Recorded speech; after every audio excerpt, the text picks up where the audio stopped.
Hello students of Standard 9th. Welcome to the digital campus of DAV Moyle Public School. Let's begin with an online session of agriculture. Our today's topic is fertilizers. Difference between inorganic and organic fertilizers. Inorganic fertilizers are classified as those fertilizers that are synthesized or mined from non-living matter, also known as chemical fertilizers. Inorganic fertilizers are considered quick release fertilizers. That is the rate in which fertilizers release nutrients from the plant to absorb it relatively fast. In contrast, organic fertilizers are derived from living materials.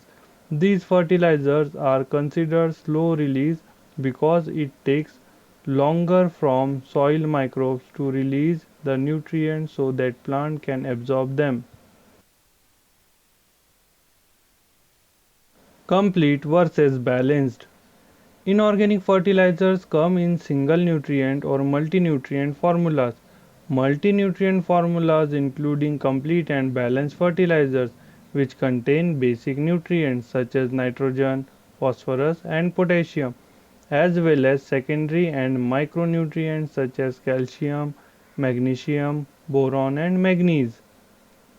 The percentage of nitrogen, phosphorus and potassium containing in both complete and balanced fertilizers is indicated by three numbers on the package. For example, a 5-10-5 formula is a complete fertilizer containing 5% nitrogen, 10% phosphorus and 15% potassium. Balanced fertilizers are those that contain equal nutrient amount such as a 10-10-10 formula. Slow release and specially formulated. Other type of inorganic fertilizers include slow release formulas. The formulas containing large molecules that are coated, helping them to break down slowly in the soil. A typical slow release fertilizer releases nutrients over a period of 50 days to a year, reducing the change of burning the plant or root system. Specially formulated inorganic fertilizers are those that are created from a specific type of plant.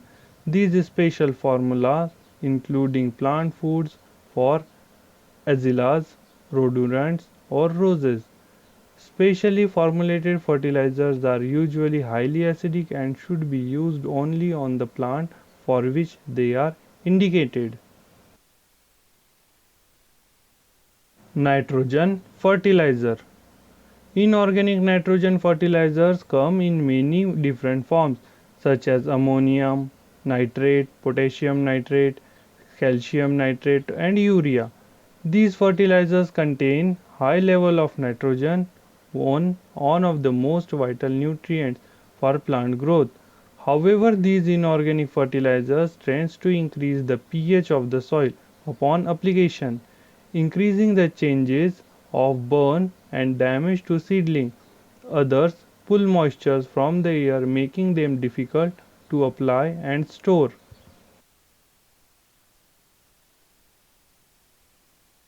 Phosphorus fertilizer. Inorganic phosphorus fertilizers such as rock phosphate remain in the soil years after the initial application. Rock phosphate works only in acidic soil as the nutrients do not break down for plant in neutral or alkaline soil. Superphosphate are other forms of phosphorus fertilizers. These do not affect the soil pH of the soil upon application, while ammonium phosphate comes in water soluble granular forms. Potassium fertilizers.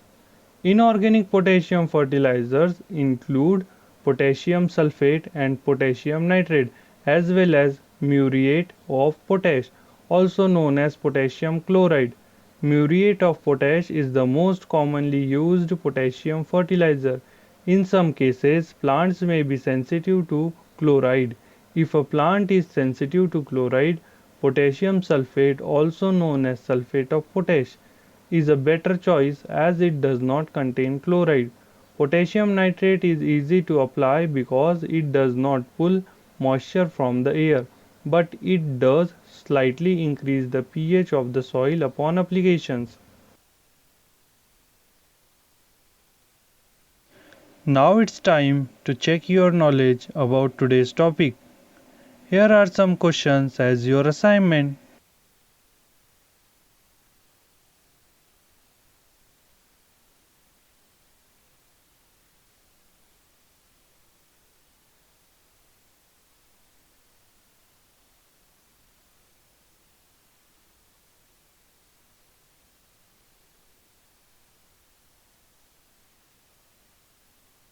I hope you understand today's topic. We again meet with new video. Till then, stay at home, be safe, be happy.